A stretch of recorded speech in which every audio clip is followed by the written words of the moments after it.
Assalamualaikum warahmatullahi wabarakatuh. Kita bersama-sama tentu saja di sini di Bravo Iwan, Bravo's Channel. Dengan tamu yang saya sudah kenal lama sekali beliau ini. Tetapi orang yang menurut saya seorang yang sangat humble. Dr. Slamet Ginting. Luar biasa.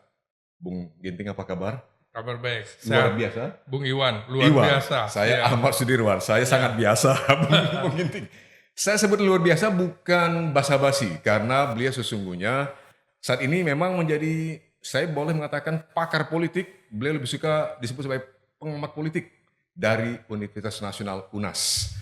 Tapi seorang pakar politik. Dan yang luar biasa adalah beliau berangkat dari jurnalistik. Lebih luar biasa lagi karena biasa meliput militer TNI.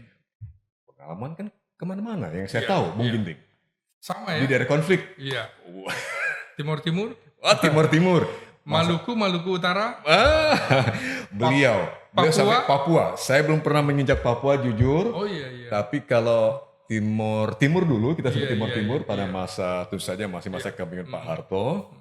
Bung Ginting sudah sangat biasa dengan liputan perang, konflik, bukannya Timur, tapi juga wilayah konflik lainnya. Jangan tanya selama ada Termasuk konflik Aceh ya. Aceh, luar biasa. Kalimantan, Bang. Kalimantan. Konflik horizontal itu. Konflik horizontal yang terjadi yang menggegerkan Kalteng.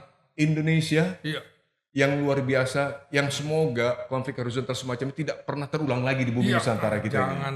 Jangan sampai. Iya. Bung lihat sendiri, menyaksikan sendiri pada masa itu kan, konflik horizontal di Kalimantan, itu sangat-sangat pedih kan, misalnya, sebagai anak bangsa kita. Bung.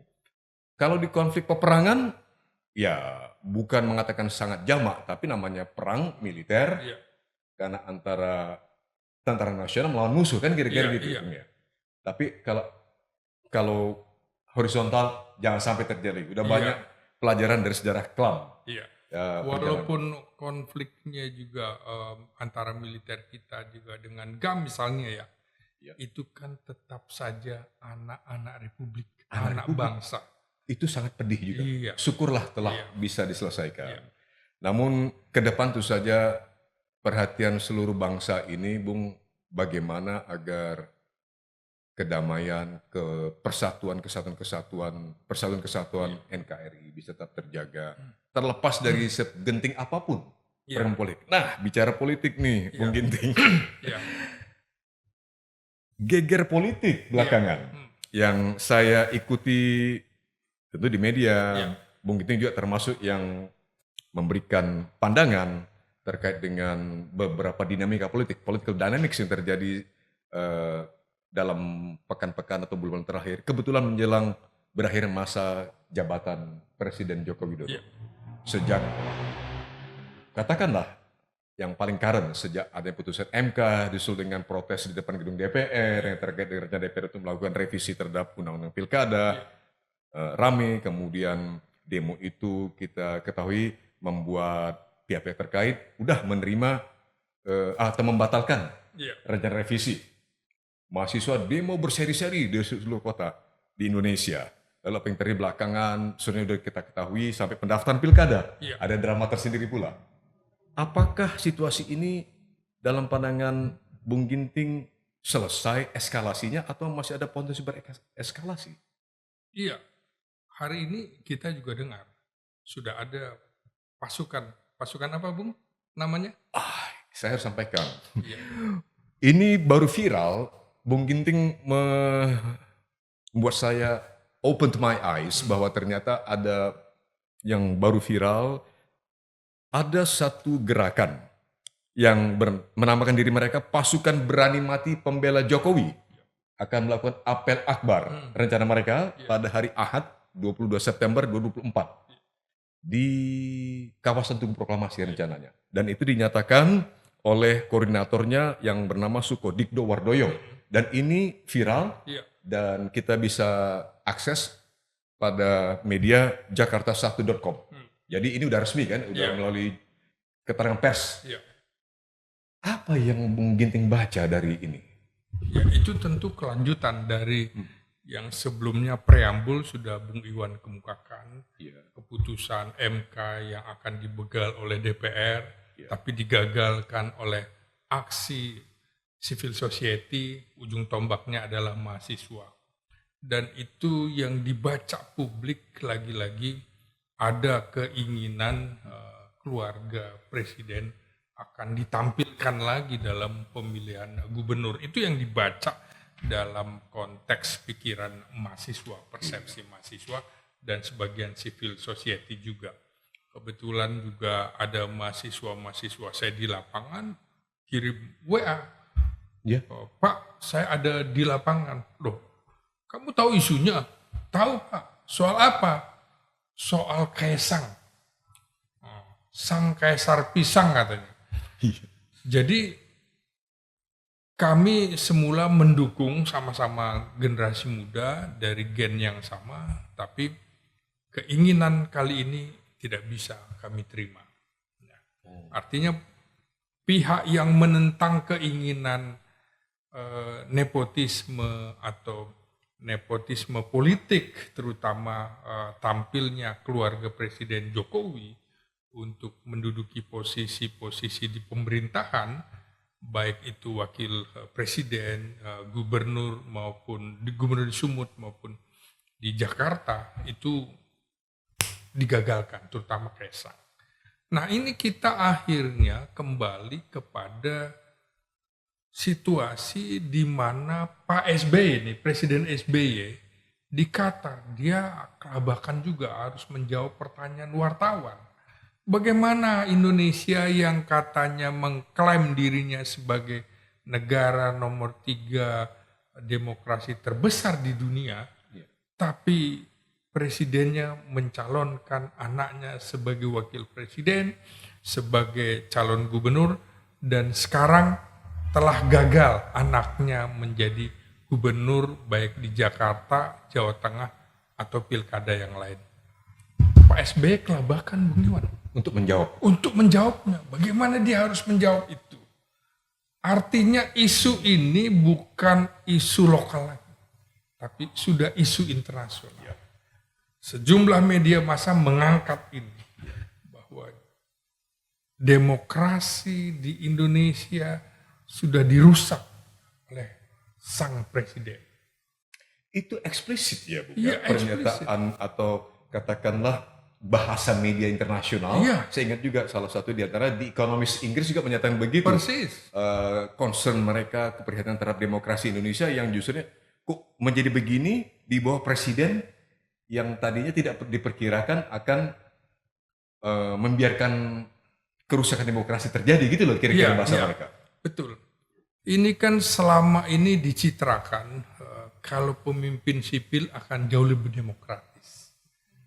Tapi ternyata kesimpulan indeks demokrasi dunia terhadap indeks demokrasi Indonesia era SBY lebih baik daripada era Jokowi. Ini faktual. Ini faktual.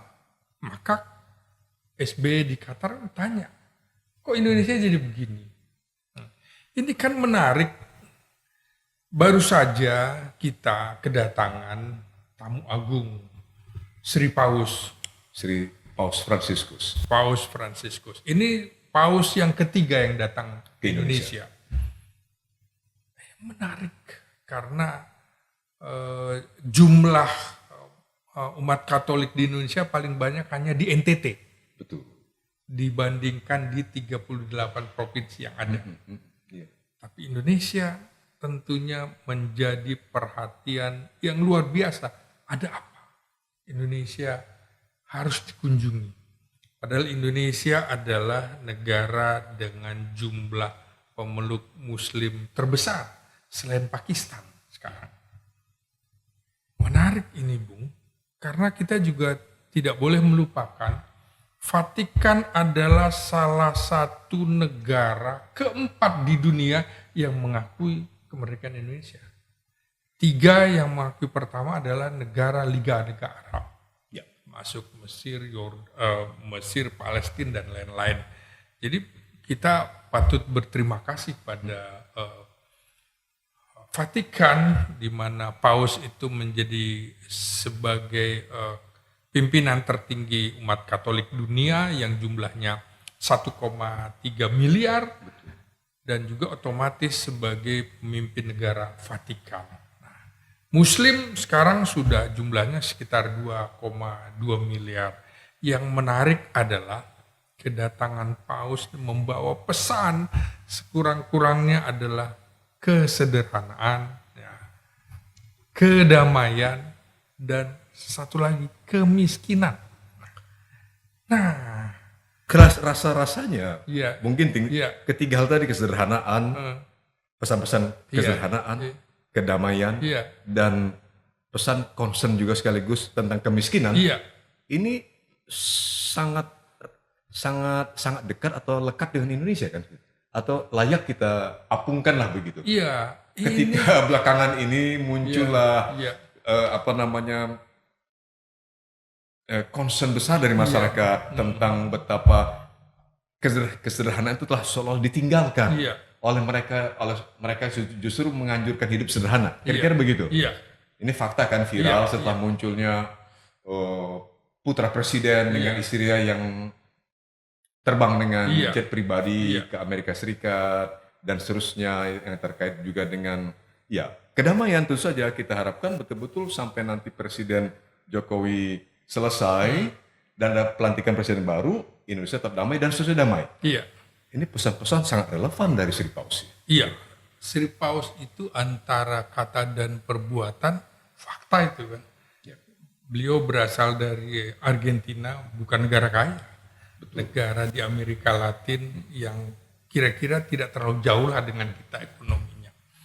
Hidupnya sederhana. Dia tidak tinggal di istana Vatikan begitu ya, tapi lebih di rumah-rumah kepasturan gitu ya. Dia kendaraannya juga kendaraan tahun 1990-an. Kalau mau dia bisa sebagai kepala negara.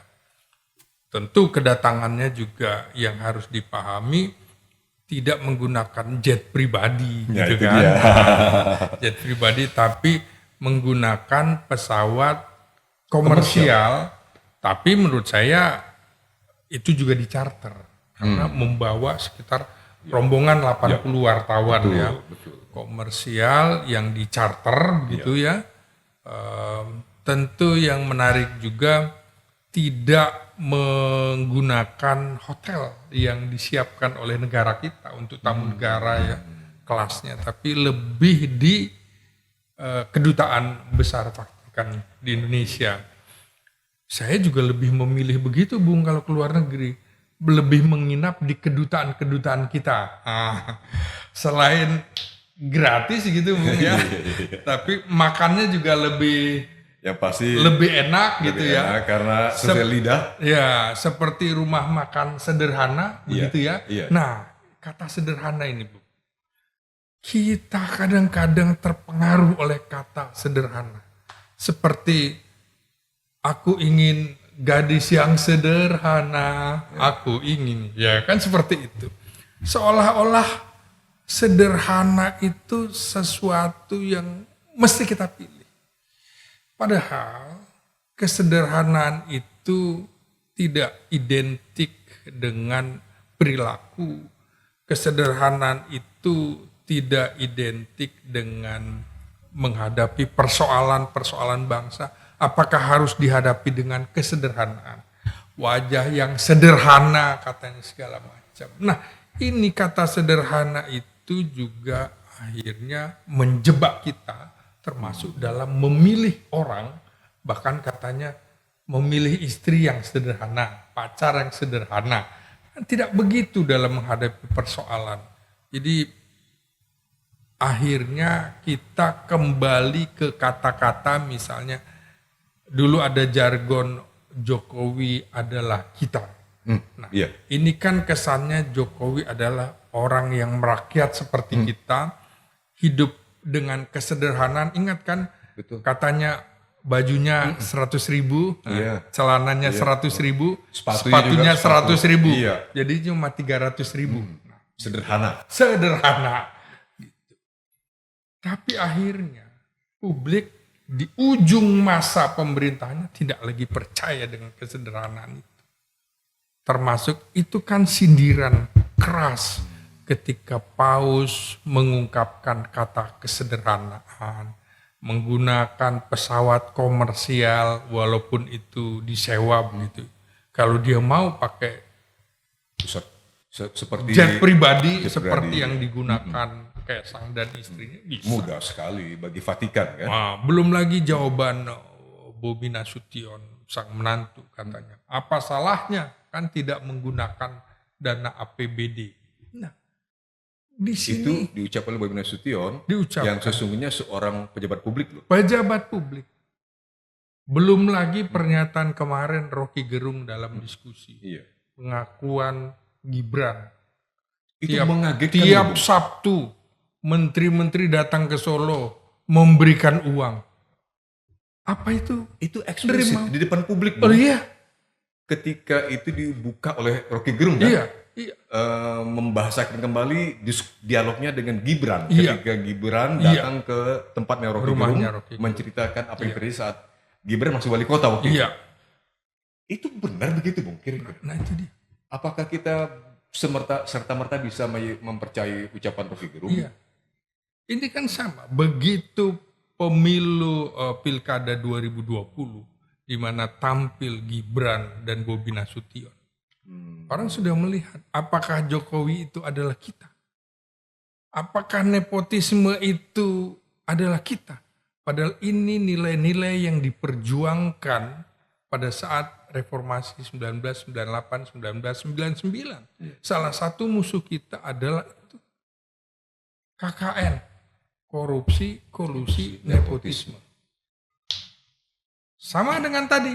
Pasukan berani mati Jokowi. Saya awalnya begitu Bung informasikan tentang ini pada saya pikir ini orang bercanda ini. Tapi saya baca ulang, benarkah tulisannya? Oh iya. Iya. Saya baca lagi dan saya cek tadi di Gawai kan. iya. Benar, pasukan berani mati pembela Jokowi, nama resminya nih. Iya, iya. Saya ulangi, pasukan berani mati Iya. pembela Jokowi. Keterangan dari koordinatornya itu Suko Dikdo Wardoyo menyatakan antara lain bahwa itu tidak kaleng-kaleng, katanya tadi atas para individu yang militan lah intinya gitu. Iya. Dan mereka itu ingin memastikan untuk menjaga keselamatan Pak Jokowi dan keluarganya. Iya. Itu bukan tugas dia.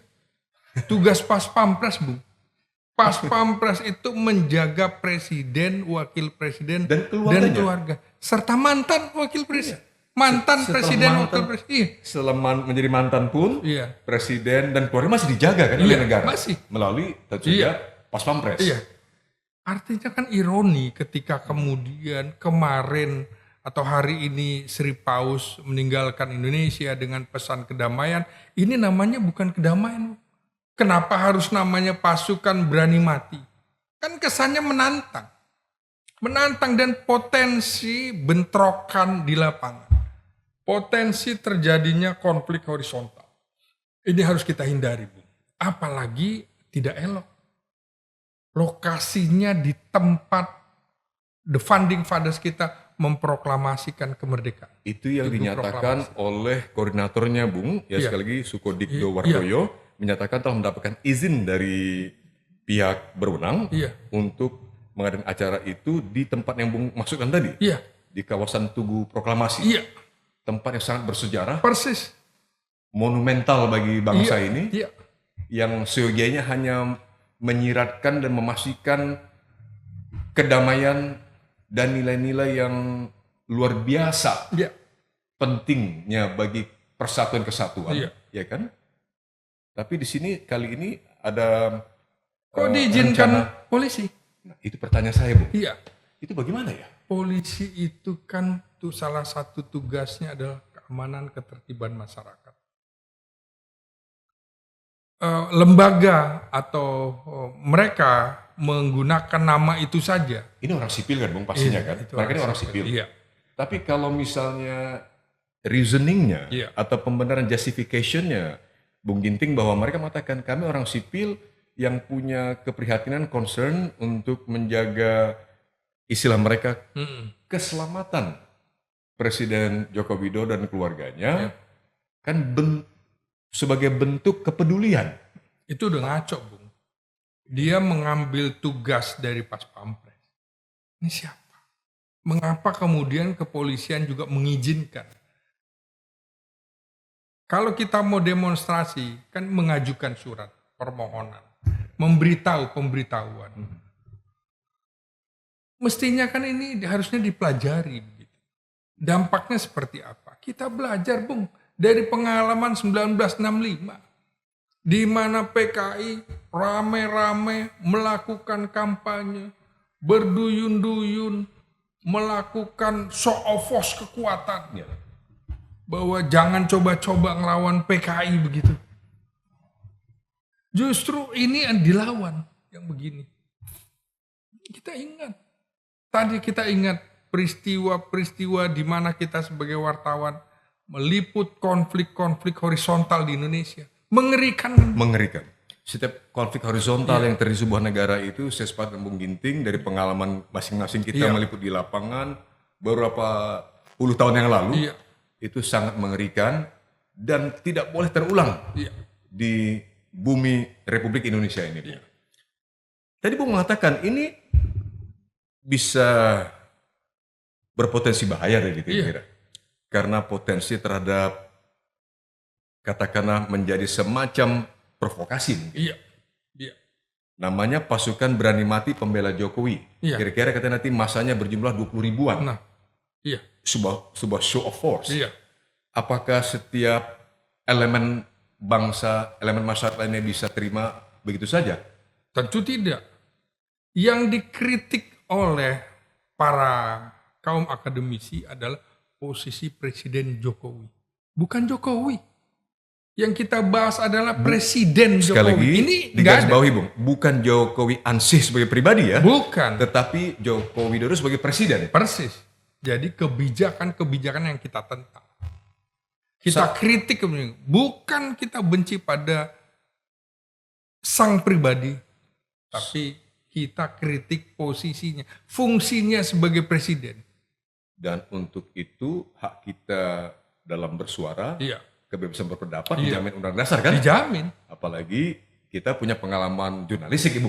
Dan kita tahu di mana batasan-batasan, di mana sosiogianya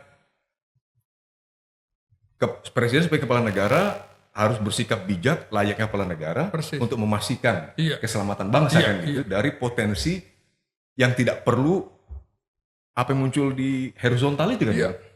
Kita ingat Bung, dulu ketika era reformasi antara pendukung Megawati melawan pendukung Habibie segala macam ya. Belum lagi eranya Gus Dur, ada pasukan berani mati juga begini kan. Jempol darah juga era. Saya nggak menyebut nama Megawati. salah satu dari ormas ya saat itu. Jempol darah itu. Ormas sampai sekarang masih ada itu. Tapi pakai apa namanya, waktu itu saya ingat banget bannernya berani mati memang. Kenapa sih kita nggak belajar dari pengalaman begitu? Bahaya. Perbedaan dalam politik biasa. Kita ini negara demokrasi, termasuk demokrasi Pancasila. Dijamin itu bebas pendapat. Mengkritik presiden masih dalam jalurnya, masih dalam kesantunan kita bicara. Sama sekali kita tidak mengecam Jokowi sebagai pribadi kan?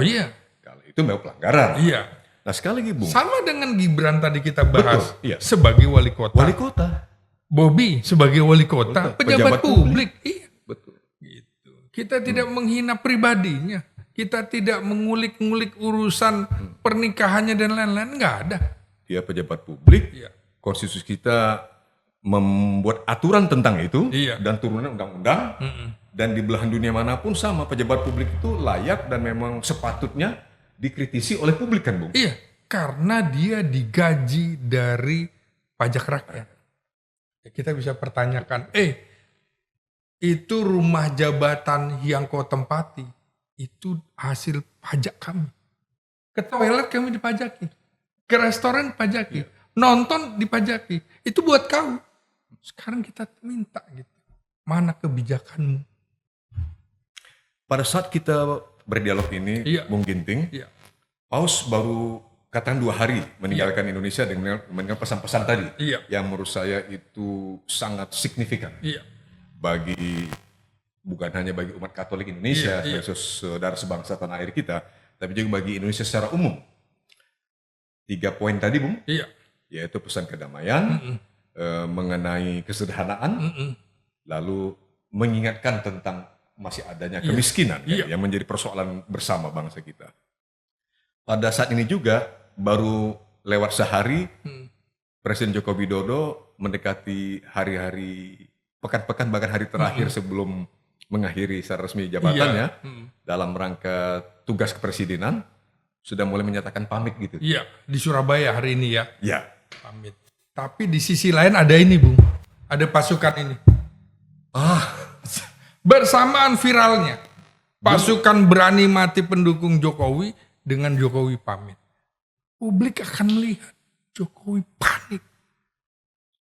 maksud Bung Ginting, siogianya Presiden Jokowi tahu dong tentang ini rencana apel akbar ini. Apakah bisa saya simpulkan bahwa sesungguhnya kan sering kali Presiden Jokowi mengatakan itu kan aspirasi rakyat. Pasti tahu, Bung.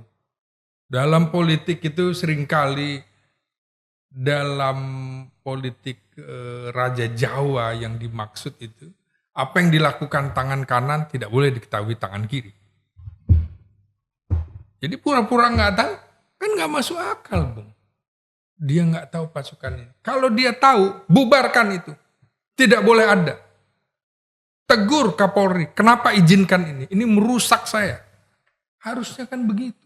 Ini kan tidak. Good point, Bung. Iya. Personally saya setuju banget dengan Bung Ginting. Sebestinya sebagai Presiden Joko Widodo langsung menyatakan bubarkan itu, batalkan rencana itu. Ini kan kepemimpinan itu terkait dengan kepatutan dan kepantasan. Kepatutan dan dan kepantasan. kepantasan. Pantas enggak anaknya dicalonkan sebagai wakil presiden? Pantas enggak menantunya menjadi gubernur? Pantas enggak anaknya? Mau maju kemarin tuh pilkada jadi gubernur. Pantas enggak menggunakan jet pribadi? Pantas enggak? Ada kepantasan. Ada kepatutan. Kita sebenarnya salah satu yang membuat pemimpin dunia tertarik ke Indonesia ada konsep Pancasilanya itu. Konsep Pancasila. Pancasila. Dan itu tidak bisa lepas. Membahas sila ketuhanan itu sampai bawah, sampai sila kelima. Tidak bisa terpisah-pisah Iya, atau partial. iya. Buktinya, mohon maaf nih misalnya, di Italia, di mana Vatikan berada di Iya. negara itu. Iya, di Iya, kota Roma. negara dalam negara Keberadaan itu. Vatikan itu. Apa iya ada berapa banyak masjid di Indonesia? Coba lihat. Kita bisa lihat bagaimana ABRI kita, TNI kita pernah dipimpin oleh Jenderal Maraden Panggabean. Kristen Protestan. Notabene non-Muslim, Non-Muslim. Kristen Protestan, Iya. HKBP pula itu. Iya. Nah, belum lagi Benny Murdani. Iya. Katolik. Iya. Kapolri misalnya, Jenderal Widodo Budidarmo. Kemudian Jenderal Listio Sigit Prabowo. Katolik, Non-Muslim. non-Muslim. Beberapa perwira dari Angkatan Udara pernah menjadi kasau misalnya. Ya kan? Putu dunia. Marskal Putu dunia Hindu.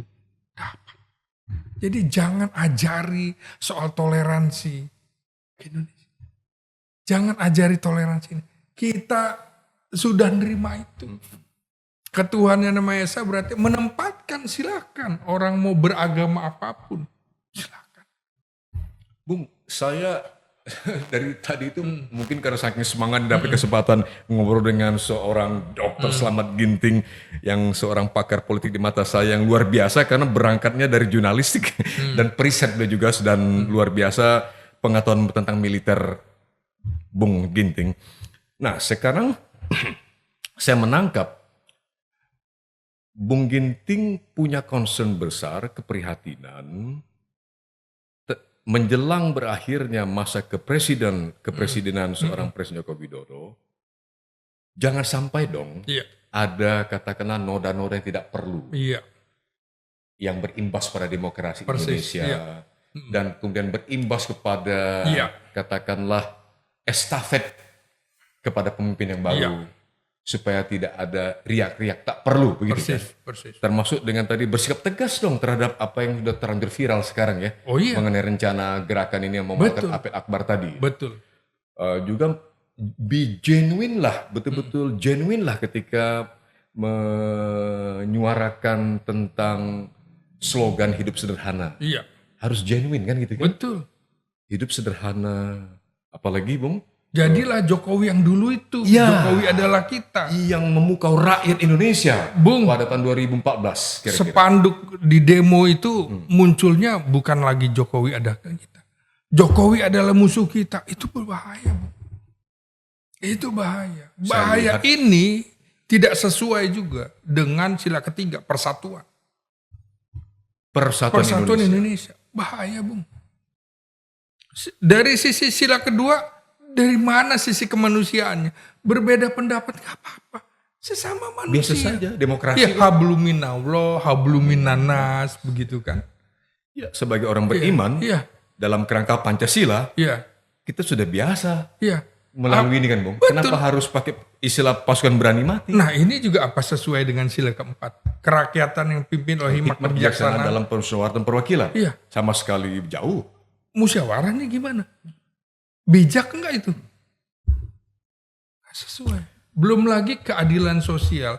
Jadi kenapa harus seperti cacing kepanasan gitu ketika Presiden Jokowi dikritik? Biasa aja. Tidak ada presiden yang tidak dikritik sejak era Soekarno sampai sekarang.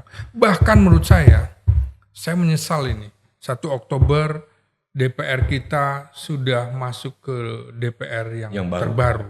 Akan dilantik 1 Oktober. Hanya di era Jokowi tidak ada interpelasi. Tidak ada hak angket. Tidak ada hak angket. Hanya era dia ya? Iya. Di era reformasi. Iya. Artinya apa? Masa SBY ada, kita tahu. Ada. Mega ada. Iya. Gus Dur ada. Iya, betul. Ini ada.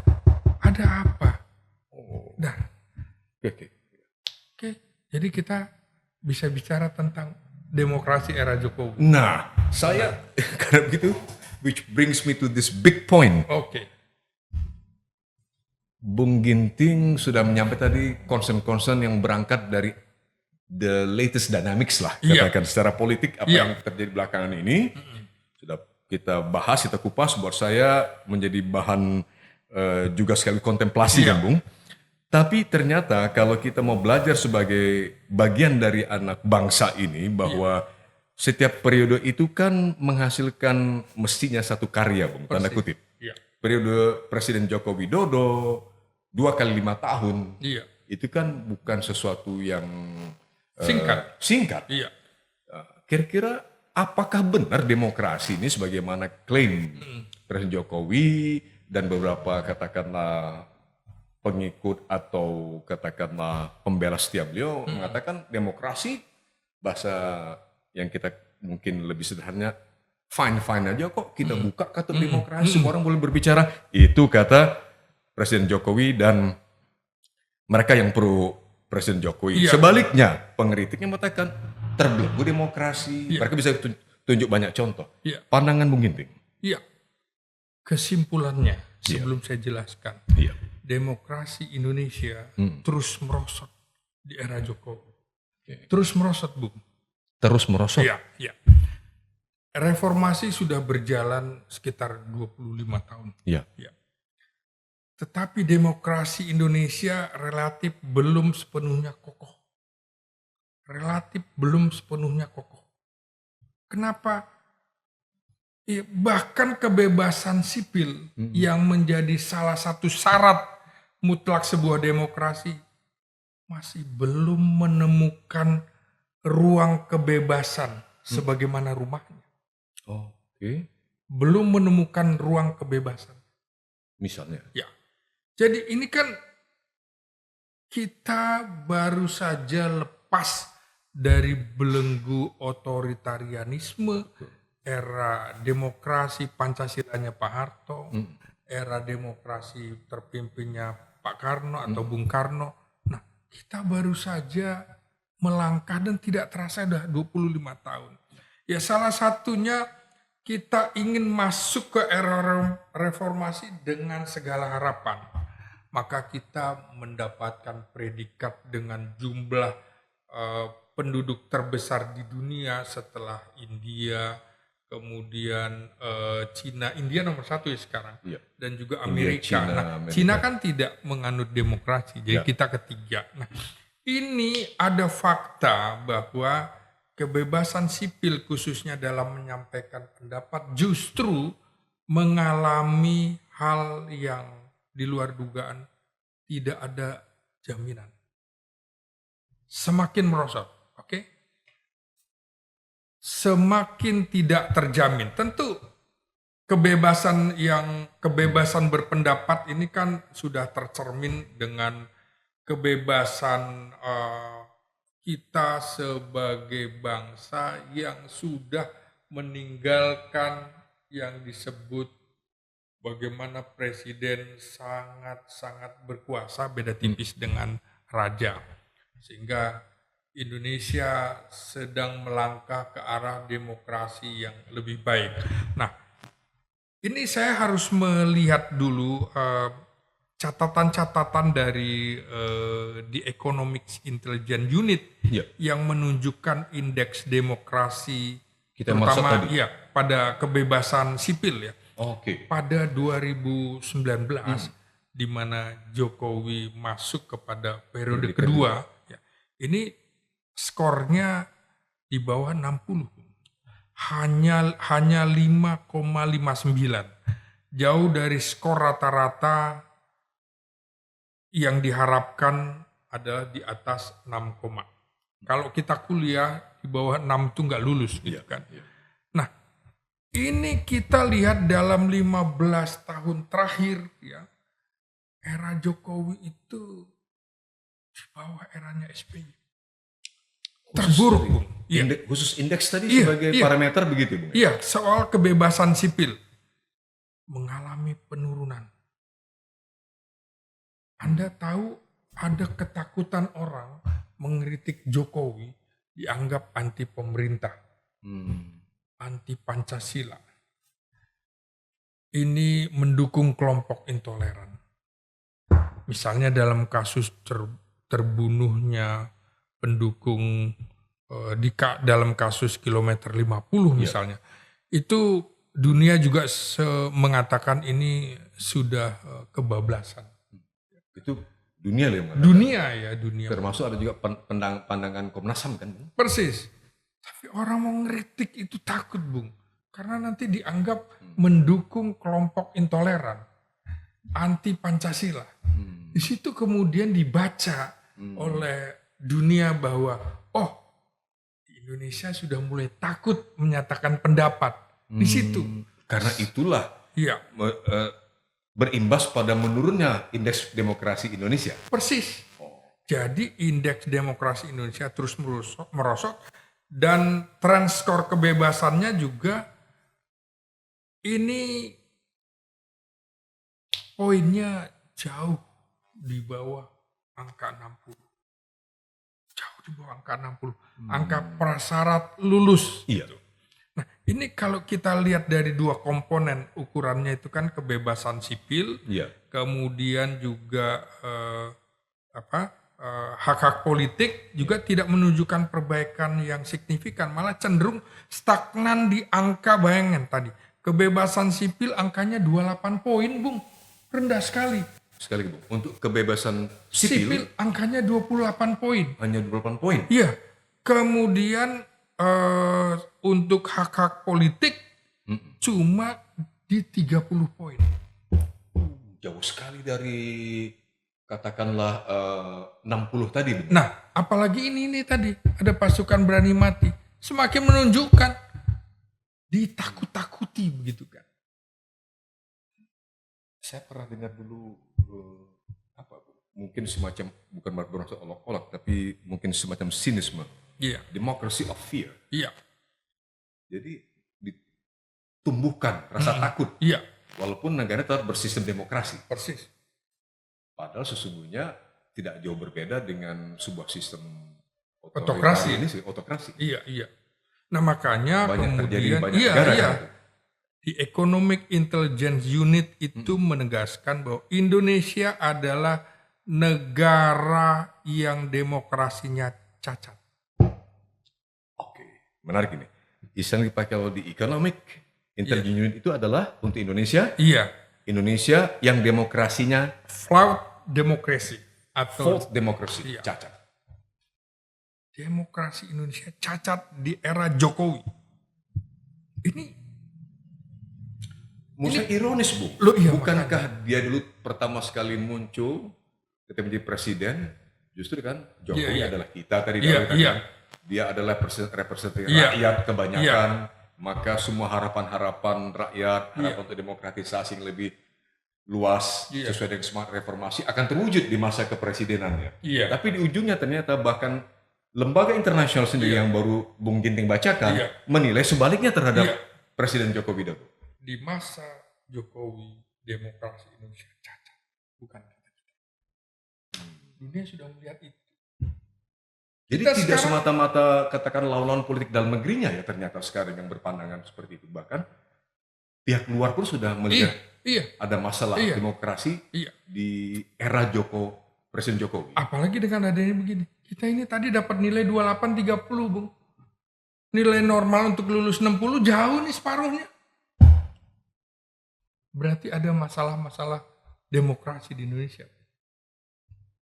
Ada masalah-masalah. Jadi kita kembali lagi sedang berada pada transisi jalan di tempat yang berlarut-larut selama 10 tahun. Buat saya itu penting nih, Bung.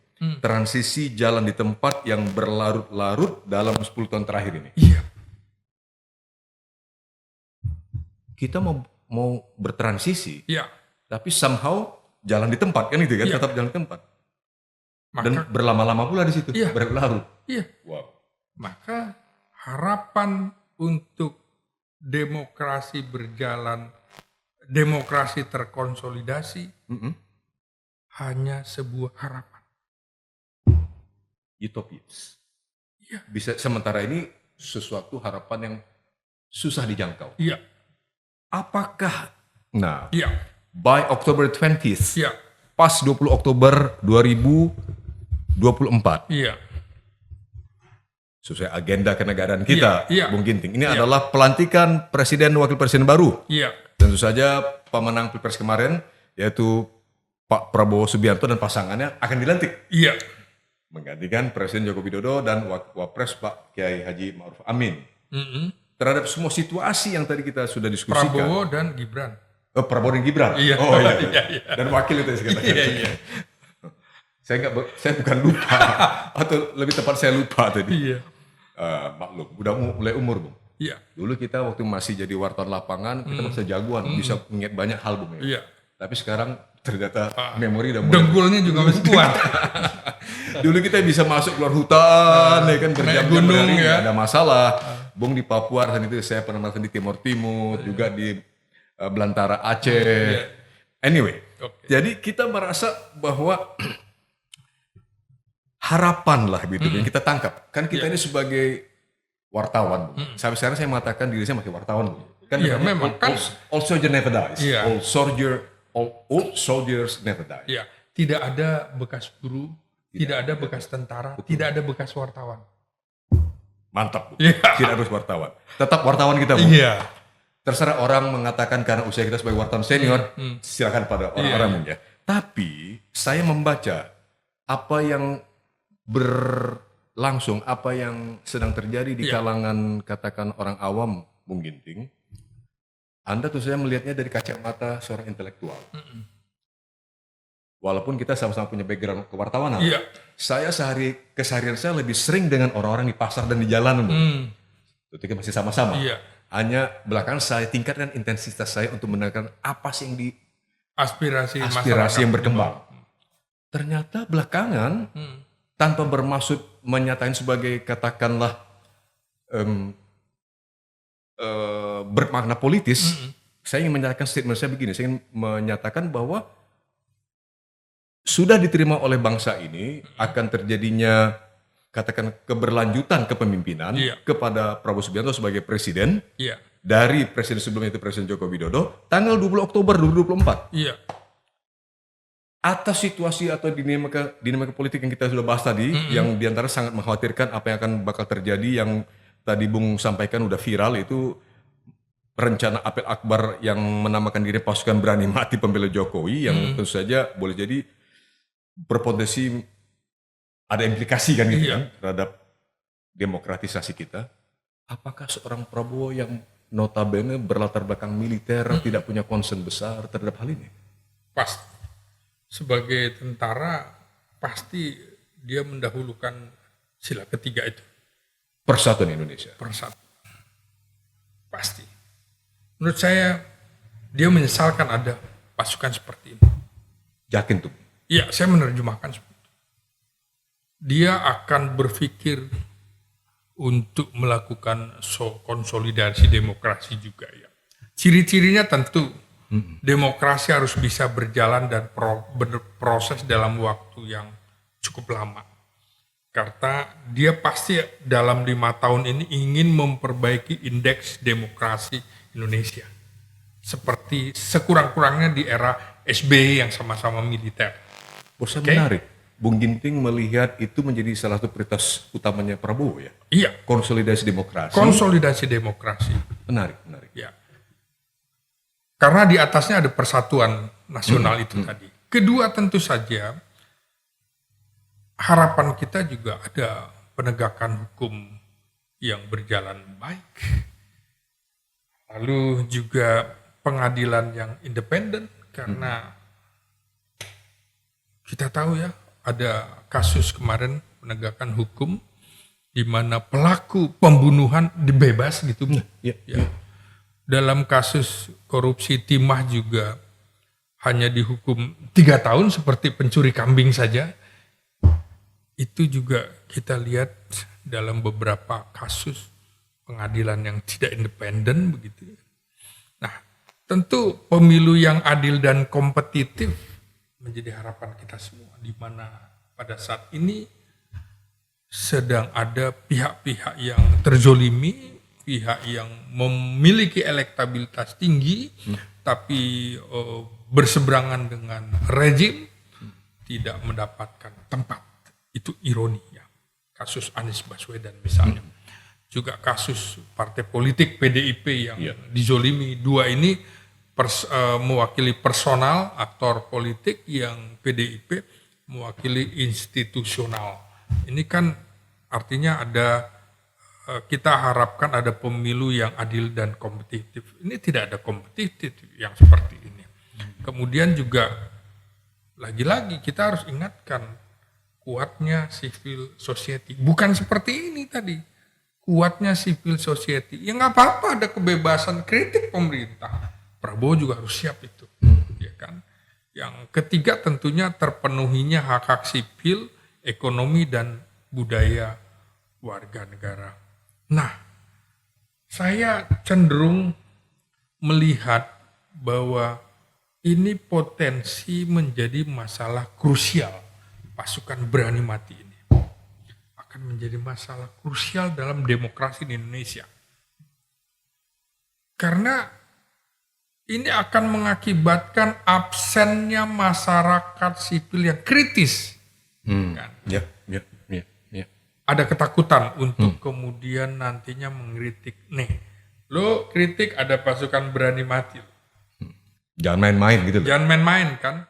Ini kasus kemarin pendukung setia Jokowi, Sylvester Matutina itu kan. Yang ribut dengan Bung Rocky Gerung di sebuah acara televisi swasta. Hakim, ya. Kan sudah ada dia informasikan bahwa dia akan mengejar Rocky sampai ke lubang tikus. Bahaya sekali. Padahal ini hanya persoalan perdebatan di ruang diskusi. Di ruang diskusi. Iya. Disaksikan murni- banyak orang. Betul. Iya, Mestinya murni pergulatan intelektual dong. betul, Betul, Bu. persis. Silahkan saling sangat keras pun kritiknya sepanjang itu Iya, pergulatan intelektual Iya. dan di ruang publik iya, sah-sah saja. iya. Sama dengan kita di sini nanti. Iya. Ada yang membantah, silakan. Silakan. Dan di komen Anda tentu Iya, saja membantah pandangan Bung Ginting, Pandangan Bung Iwan pandangan juga. saya juga. Silakan aja. Nggak apa-apa kan. Kita sangat Iya, terbuka. iya. Kita sudah bisa demokratis Iya, kan, Bung ya. iya betul. Tapi ini seperti tadi, ada ketakutan dari akan menyebabkan absennya masyarakat sipil yang mengkritisi pemerintahan. Karena itu tadi, berani mati. Gue matiin loh. Kan kira-kira gitu. Konotasinya buruk sekali, Bung, itu. Kemudian juga kita lihat salah satu masalah krusial adalah buruknya kaderisasi partai politik. Oke. Oke? Ya. Dengan tampilnya pangeran-pangeran khusus itu yang tiba-tiba bisa lompat jadi macam-macam itu. Sehari mendaftar jadi ketua umum partai, besoknya jadi ketua umum partai. Hancur itu kan kaderisasi partai politik. Dan tadi hilangnya oposisi. Kan nggak boleh artinya. Lo oposisi jangan main-main di sini. Belum lagi apa? Ini kan pemilu biayanya tinggi, Bung. Betul, Bu. Anda tahu itu dianggap sebagai era kesempatan transaksional. Oke. Partai menjadi partai rental gitu kan. Lo mau pakai perahu gua, nomor piro, wani piro, kan gitu ya. Seperti Anda sebutkan tadi, Anda coba menyerap aspirasi masyarakat di bawah. Pasti mengetahui hal itu. Ini kan masalah-masalah krusial demokrasi. Saya hampir berani mengatakan 90% lebih rakyat bawah itu, Bung, betul-betul sudah terima fakta bahwa pemenang Pilpres adalah Prabowo Subianto dan Gibran kan Iya, sebagai realita. Iya. Dan mereka betul-betul ya nanti dilantik tanggal 20 Oktober. Iya. Artinya kan sebuah kedewasaan politik kan, Bung. Iya. Luar biasa kan. Iya. Dan mereka rakyat itu penuh antisipasi terhadap hal itu. Persis. Peristiwa itu penuh antisipasi, di sana ada kegembiraan. Iya. Mengapa? Karena ada harapan baru yang mereka sandarkan pada Iya. pundaknya Prabowo. Iya. Itulah yang saya baca, Bung. Iya, betul. Bukan berarti saya ini seorang yang pro Prabowo, bukan. Saya ingin mengatakan pandangan saya ini murni pandangan objektif, pandangan yang Iya. Iya. profesional gitu, Bung. Tapi ya kalau sampai nanti muncul katakan apabila benar terjadi nih, Bung, apel akbar yang Iya. digagas oleh mereka menamakan diri mereka pasukan berani mati pembela Jokowi 22 September 2024 yang diklaim oleh koordinatornya itu Sukodikdo Wardoyo bahwa mereka sudah mengajukan surat pemberitahuan Iya. dan meminta izin kepada aparat kepolisian Iya. terkait rencana apel akbar tersebut. Tadi Bung sudah menyatakan perlunya sikap berhati-hati, sikap kenegarawanan, ketegasan dalam Iya. konteks kenegarawanan pimpinan bangsa, Iya. Elit bangsa. elit bangsa. Iya. Kira-kira dalam konteks itu, Bung udah menyampaikan tadi concern yang kita baca, Bung Iya, baca dari seorang Prabowo. Iya. Kira-kira akan melakukan sesuatu nggak, Bung? Kira-kira untuk memastikan bahwa ini tidak menjadi sesuatu yang berkembang menjadi sesuatu yang Bung katakan di awal tadi membahayakan. Sebetulnya tidak perlu terjadi kalau Iya. sampai nanti Ini kan dalam rentang kepemimpinan Presiden Jokowi.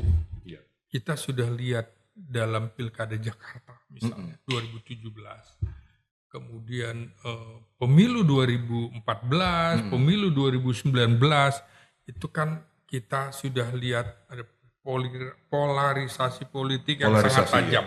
betul. Ya. Antara kemudian dua kubu ini berkesan berhadap-hadapan. Secara diametral. Iya. Nah, ini juga mengundang terjadinya polarisasi politik lagi. antara pendukung Jokowi dengan yang bukan pendukung Jokowi. Mestinya menurut saya sudah diakhiri. Sudahlah, setuju tidak setuju hasil pemilu pemenangnya adalah Prabowo Gibran. Kan setuju nggak setuju, ya sudah kita hormati. Ya, tapi bukan berarti tidak boleh dikritik. Kan boleh gitu. Ya. Presiden yang akan segera expire boleh juga dong dikritik. Nah, ini yang harusnya tetap antara kata dan perbuatan harusnya sama. Ini kan ada dualisme di mana Jokowi hari ini pamit di Surabaya dengan baik-baik, tapi di sisi lain muncul berita kelompok berani mati itu. Artinya mana yang bisa dipegang? Artinya orang juga akan melihat Jokowi dari logika terbalik. Logika terbalik. Artinya Jokowi cenderung membela ini. Kecuali dia mengatakan bahwa bubarkan pasukan ini. Jangan lakukan apel besar yang mengundang sekian puluh ribu orang Masa, ya. dan seperti menantang pada kelompok lain. Ini bahaya.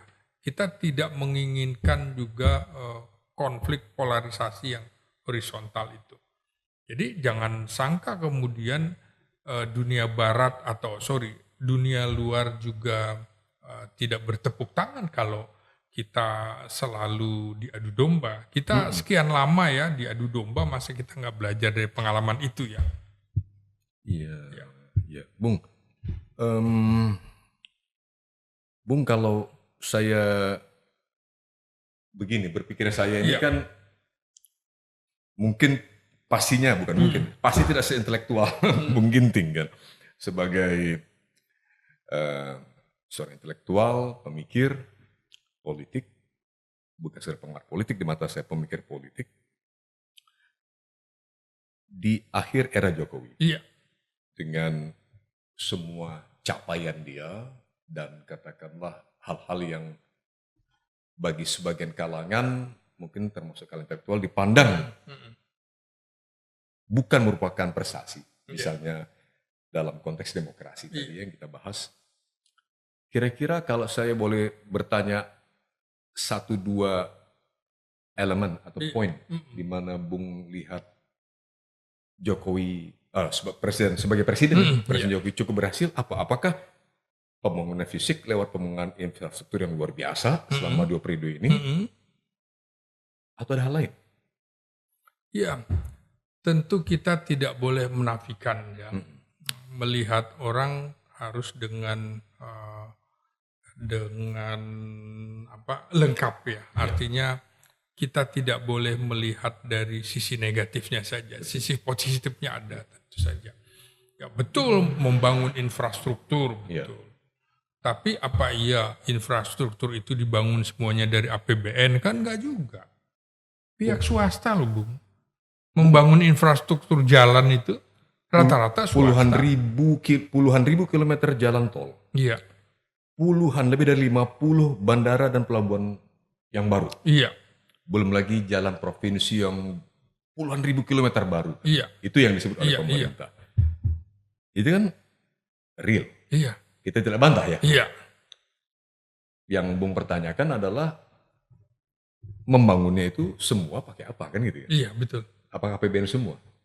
Kan memang lewat APBN, mekanisme APBN Bung, bukan? Tidak semua. Kalau seperti infrastruktur jalan kan diserahkan, misalnya jalan Jatikarya atau jalan Jagorawi tembus ke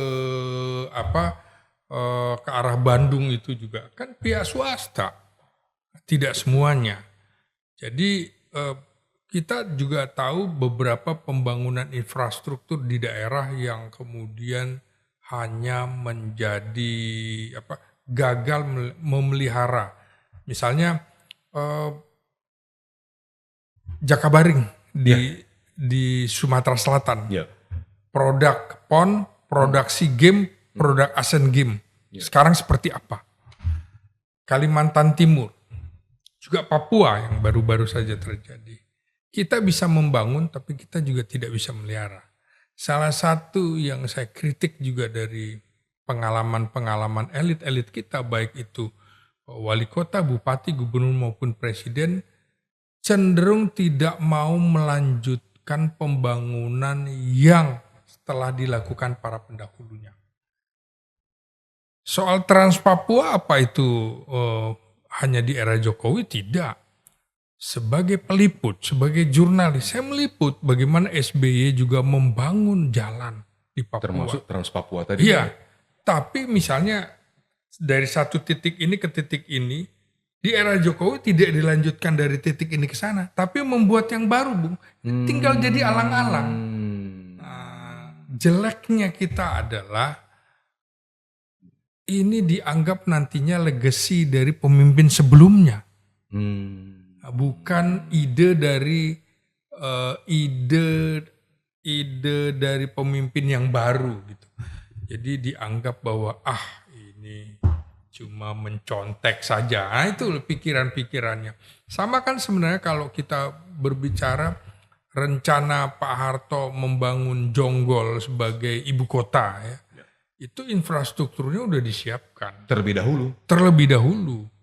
Dan itu belajar juga dari pengalaman Belanda dulu ingin menjadikan Bandung sebagai ibu kota menggantikan Batavia.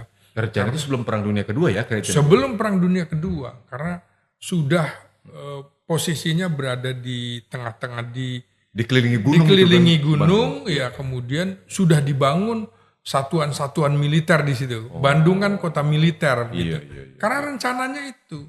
Sama Jonggol juga begitu, Mabes ABRI ditempatkan di Cilangkap. Saya tahu nih arahnya, Bung. Iya, jadi kan sama. Misalnya Mabesal, Gunung Sahari ke Cilangkap. Angkatan Udara dari Pancoran ke situ. Saya paham maksud Bung Ginting. Pertanyaan menurut saya dalam ini pikiran Bung Ginting, IKN sudahkah memiliki fasilitas kesiapan militer di sekelilingnya IKN ini sekarang? Belum ada. Belum ada kan? Belum, baru rencana. Berarti kalau IKN tiba-tiba resmi digunakan sebagai ibu kota, di mana kepala negara berkantor di sana, bekerja di sana, sementara katakanlah perlindungan atau protection secara militer dengan ketersediaan katakan pangkalan-pangkalan atau apa namanya Bung ya, headquarters militer yang memang seianya ada, belum mewujud. Belum. Bagaimana? Belum ada. Baru pelang tanah aja. Di sini akan dibangun Kodim. Di sini akan dibangun batalion Zeni. Di sini akan dibangun batalion infanteri. Di sini akan dibangun batalion Arhanud. Hanya baru mau dibangun aja, Bu. Menurut Bung itu risiko. Berisiko besar. Risikonya besar.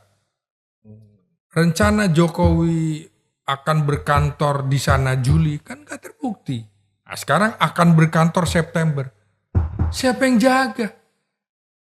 Ingat Jonggol. Mengapa ada Yon Pomat di Jonggol situ? Betul. Karena dekat dengan nanti kantor presiden, kantor pemerintahan. Sudah dibangun itu terlebih dahulu begitu loh. Nah, bagaimana dengan sekarang APBN buat IKN cuma sekitar 138 miliar mau membangun IKN. Untuk tahun anggaran yang akan datang? Iya, 2025 untuk eranya 200 Presiden Prabowo. 200 miliar aja nggak sampai? Nggak sampai. Padahal APBN tahun lalu itu 2024 nilainya 42 triliun. Untuk IKN? Iya, artinya secara implisit tidak akan lanjut itu IKN. Prabowo tidak akan lagi, tidak ada dana. Prabowo akan mendahulukan program-program yang dikampanyekannya. Misalnya perbaikan gizi, bicara sekolah, itu bukan fisik. Bukan fisik. Jadi sebenarnya Bung, di satu sisi rakyat menyaksikan dengan seksama proses katakanlah kalau ibarat lari estafet itu kan penyerahan tongkat estafet kan? Iya. Iya kan Bung ya? Iya. Continuation gitu. Iya. Ya, ini agenda nasional sudah 20 Oktober 2025. Iya. Tidak ada satupun elemen masyarakat bangsa ini yang menginginkan itu tertunda atau mengalami penundaan lah. Iya. Semuanya ingin itu sesuai dengan jadwal. Iya. Di sisi lain, fakta kita lihat masih ada kemungkinan Iya. dinamika politik yang memang harus disikapi dengan bijaksana. Ini kan yang jadi masalah nanti. Kepala negara harus dilantik di ibu kota negara. Itu persoalan Apa mau dilantik di sana? Saya tidak melihat bagaimana itu bisa Sementara dilakukan. Jakarta sudah dicabut Status sebagai ibu status kota. sebagai ibu kota negara. Gimana? Di atas kertas, Bung. Iya. Saya mungkin simplistik nih, Iya. being simple. Gitu. Iya. Mudah kan bagi presiden masih menjabat, dalam hal ini Presiden Jokowi Hmm. menyatakan dengan perpresnya bahwa IKN ibu kota yang baru resmi, Iya. maka bisa dilantiklah presiden baru di sana, kata begitu. Iya. Tapi apakah kelengkapan negara, lembaga-lembaga tinggi negara, termasuk khususnya DPR MPR yang memang Iya. punya tugas melantik presiden wakil presiden yang baru, sudah bisa berkantor di sana? Iya. Bukankah DPR juga menginginkan Jakarta adalah ibu kota parlemen? Itu terang-terang loh DPR. Loh iya, artinya dia nggak mau pindah, Bung. Itu kan. Politik kan begitu, dengan bahasa-bahasa bersayap begitu, tapi bersayap. kita bisa baca lah. Jadi ibu kota parlemen. Ibu kota parlemen. Tapi memang luar biasa politik Indonesia ya, Bung. Iya. Saya mendapatkan banyak, sekali lagi jujur saja, pencerahan, bahan-bahan yang buat saya untuk melanjutkan kontemplasi saya, Bung. Saya mendapatkan sudut pandang baru dari Bung, tentu saja dengan referensi seorang pada kaliber Bung dengan pemahaman politik yang terima kasih menurut saya sudah di-share dengan saya, Bung. Tapi Bung, kita layak optimis dong, Bung ya, sebagai katakan kita ini profesional, Bung. Kalau saya menyebut diri saya profesional wartawan, katanya wartawan tua lah, bagaimana wartawan senior. Tapi saya sangat cinta pada tanah air saya. Iya. Saya tidak ingin tanah air saya ini mengalami sesuatu yang tidak perlu. Iya. Kalau dalam bahasa kita, na'udzubillah min zalik, tidak perlu ada Iya. konflik-konflik lain. Apalagi konflik yang horizontal sifatnya. Iya. Na'udzubillah min zalik. Jangan sampai kita punya negara, bangsa ini punya pengalaman pahit yang banyak sekali ke belakang dan itu mau kita lupakan bahkan. Hari ini layakkah, Bung, kalau saya mengatakan kita punya semua alasan untuk bersikap optimis dan positif, mengingat bahwa rasanya keterbukaan politik, lebih tepatnya kedewasaan politik masyarakat bangsa kita ini sebenarnya sudah bertumbuh bahasa saya. Iya. Saya nggak berani mengatakan matang, Bung. Iya. Benar bertumbuh. Iya. Apa masa ia itu mau dinisbikan oleh sedikit elit saja? Iya. Karena itu mungkin kita semua Iya. harus berpartisipasi aktif. Para jurnalis, akademisi, juga LSM. Iya. Di tengah pesan dari dunia internasional ada kemandekan demokrasi di Indonesia. Maka kita harus menyadari situasi kemandekan ini tidak boleh dibiarkan. Kemunduran demokrasi harus kita selamatkan. Kita harus menyelamatkan demokrasi Indonesia yang mengacu pada sila keempat itu, Iya. bahwa perlu dialog semua komponen bangsa untuk bersinergi, berbagai elemen, kita perbaikilah kekurangan-kekurangan dari presiden kita. Baik Presiden Jokowi yang sekarang, kemarin Presiden SBY. Jadi apa yang kurang, ya kita perbaiki. Sudah.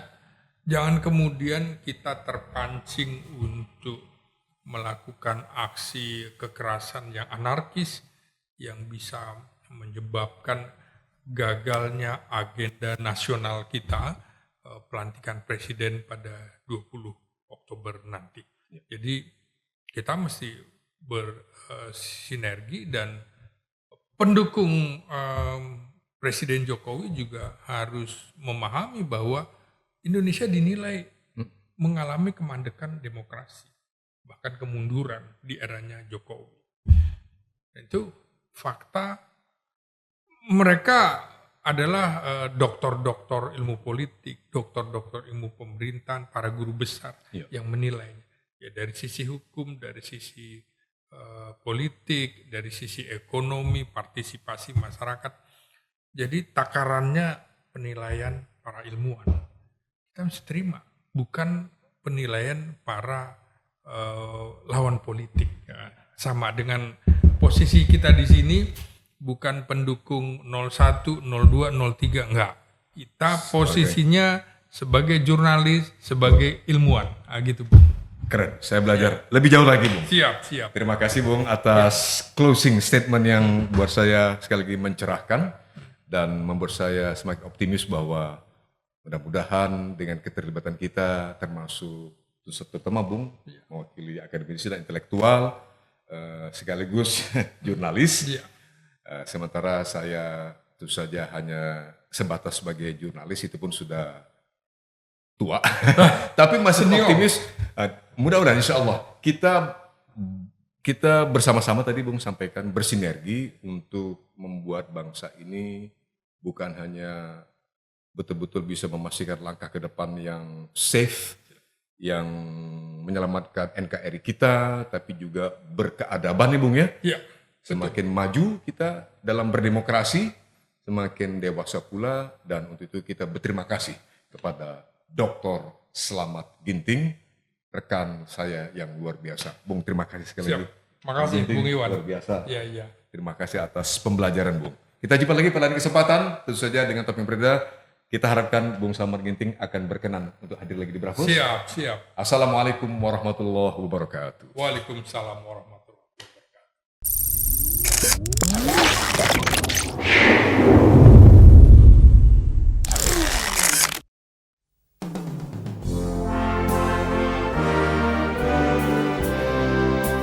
Terima kasih Anda masih terus mendengarkan Bravos Radio dari Batu Ampar 1 nomor 6 Kramat Jati Jakarta Timur.